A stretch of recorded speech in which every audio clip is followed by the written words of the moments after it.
आपको बता दें कि जिस तरीके से G20 सम्मेलन हुआ था और काशी में जिस तरीके से 20 देश के राष्ट्रीय ध्वज लगे हैं और देखिए कि यह ध्वज राष्ट्रीय तिरंगा का क्या हाल है। आपको बता दें कि वही जगह है और प्रधानमंत्री नरेंद्र मोदी के संसदीय क्षेत्र का दृश्य है और तिरंगा का हाल देखिए कि क्या है।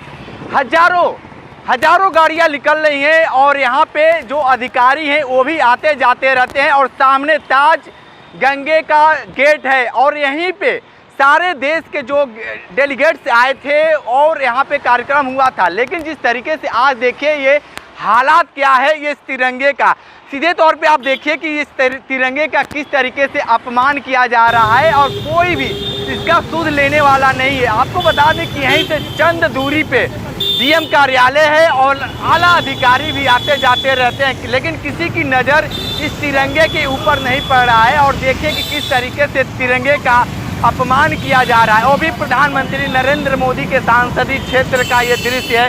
तो आप समझ सकते हैं कि तिरंगे का हाल क्या है। कोई भी आएगा तो जो राष्ट्रीय भक्ति गाता होगा तो उसको समझ में आता होगा कि क्या कुछ चल रहा है। तो आप देखिए तिरंगा, ये प्रधानमंत्री नरेंद्र मोदी के संसदीय क्षेत्र का दृश्य है जो तिरंगे की बात करते हैं, हर घर तिरंगे की बात करते हैं, लेकिन एक तिरंगा इन लोगों से संभाला नहीं जाता है। तो आप देखिए तिरंगे का हाल। ये बताइए कि जिस तरीके से तिरंगे का हाल हुआ है इसको लेकर आप क्या कहेंगे? कहना बाद में है, पहले इसको संभाल दें। हाँ देखिए बाद में हम पहले देखिए ये देशभक्ति होती है कि इनकी नज़र पड़ी है और ये आ गए हैं, लेकिन हजारों गाड़ियाँ आ रही हैं जा रही हैं, लेकिन कोई समझने वाला नहीं है कि इस तिरंगे को क्या किया जाए। तो आप जिस तरीके से इस तिरंगे को जो लगाए हैं, यहाँ के आला अधिकारियों को क्यों नहीं समझ में आ रहा है कि इसको सुरक्षित रख दिया जाए? अवश्य इस पर ध्यान देना चाहिए। हाँ जरूर से इस पर ध्यान देना चाहिए। ये सब शहीदों की निशानियाँ हैं हमारे देश की, तो इसका तो ध्यान रखना ही पड़ेगा ना। अब हम लोग, हमारी भी तो जिम्मेदारी है। हाँ बिल्कुल बिल्कुल। अगर हम हर चीज़ प्रशासन पे छोड़ देंगे तो ये दिक्कत का काम हो जाएगा। हमारे सामने कुछ आप इसको हटा भी तो नहीं सकते हैं। हाँ, हटा नहीं सकते, लेकिन हमारा कुछ नैतिक कर्तव्य है देश के प्रति, झंडे के प्रति, वो हमने अभी निर्वाह किया है इसका। बस बाकी प्रशासन से तो तमाम शिकायतें पहले भी रही हैं, शिकायतें आगे भी रहेंगी। लेकिन एक नागरिक होने के नाते सबका कर्तव्य है कि जहाँ गंदा देखे, जहाँ पे इस तरह की चीज़ देखे, खुद को उसमें शामिल करें। धन्यवाद। देखिए ऐसा है कि G20 में खूब जम के लूट मची है और देश का तिरंगा, जो G20 सदस्य देशों का तिरंगा है, उसमें जो हमारा तिरंगा है वो फटा है। जिला प्रशासन सोया हुआ है, भ्रष्टाचार में लिप्त है, लेकिन फटे तिरंगे को देखने के लिए ना उनके पास एक कर्मचारी है, ना ही उनका प्रशासन के आँख खुली हुई है।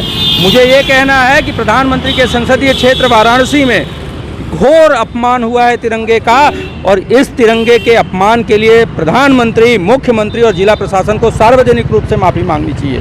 मुझे ये लगता है कि जो नफरती गैंग की सरकार आज देश में है, आरएसएस तिरंगे को अशुभ मानता है, उस आरएसएस के लोग आज जब सत्ता में बैठे हैं तो तिरंगे का ऐसा ही अपमान करेंगे। उनसे बहुत उम्मीद की बात नहीं है और देश की जनता से मैं ये कहना चाहता हूँ कि हमको फिर से इस तिरंगे को मान देने के लिए इन लोगों को सत्ता से खदेड़ने की आवश्यकता है, क्योंकि ये लोग ऐसे ही बड़े बड़े गमले, हजारों करोड़ों का खर्चा हो रहा है, लाखों का, और भ्रष्टाचार में सारे प्रशासन के लोग, नेता, मंत्री सब लिप्त हैं। किसी की जांच नहीं होगी और तिरंगा फटा रहेगा। इस बात के लिए सोचिए कि तिरंगा फटा है और जिले के डीएम कमिश्नर क्या कर रहे हैं, सो रहे हैं, कहाँ सो रहे हैं। तो देखिए किस तरीके से आम नागरिक आए हैं और इस तिरंगे को किस तरीके से बांधे हैं। तो आप समझ सकते हैं कि तिरंगे का किस तरीके से अपमान किया जा रहा है। तिरंगा का वो शान और ओबान लगातार गिरावट हो रही है। तो किस तरीके से आप देखिए तिरंगा जो फहर रहा था अब उसको बांध दिया गया है। ये प्रधानमंत्री नरेंद्र मोदी के संसदीय क्षेत्र और जहाँ तक सीधे तौर पे ये ताज गंगे का जो गेट है वहाँ पे ये पूरा लगा हुआ है। तो आप समझ सकते हैं कि क्या कुछ चल रहा है।